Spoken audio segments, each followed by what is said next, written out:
নমস্কার দর্শক বন্ধুরা, কুকিং উইথ লাভ চ্যানেলে আপনাদের সকলকে স্বাগত। আজকে আবারও হাজির হয়েছে একটা নতুন রেসিপি নিয়ে। চলুন শুরু করা যাক আজকের রেসিপিটা। আমরা একটা গোটা আনারস নিয়ে সেটাকে মাঝখান থেকে দু টুকরো করে নিয়ে তারপর আনারসটার খোসা ছাড়িয়ে ছোট ছোট টুকরো করে নিচ্ছি। এরপর একটা কড়াইয়ে 1 টেবিল চামচ সর্ষের তেল গরম করে তাতে আমরা দিচ্ছি 1 টিস্পুন পাঁচফোড়ন, 1 টিস্পুন কালো সর্ষে। এগুলো দিয়ে কয়েক সেকেন্ড নাড়াচাড়া করে নিচ্ছি। এখন আমরা কড়াইয়ে যোগ করছি কেটে রাখা আনারসের টুকরো।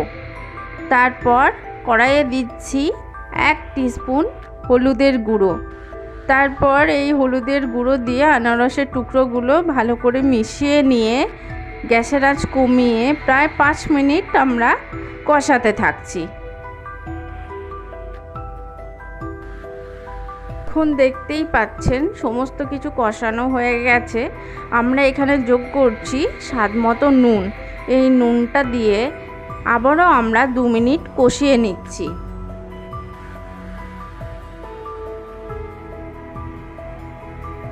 এখন আমরা কড়াইয়ে যোগ করছি 1 কাপ মতো জল।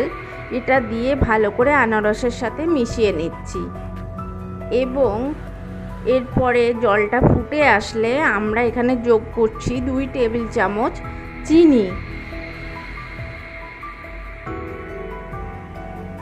এখন চিনি এবং জল ভালো করে মিশিয়ে নিয়ে গ্যাসের আঁচটা মিডিয়াম রেখে আমরা এই নুন চিনির রসটাকে ভালো করে ফুটতে দিচ্ছি যতক্ষণ পর্যন্ত না এটা ঘন হয়ে আসে।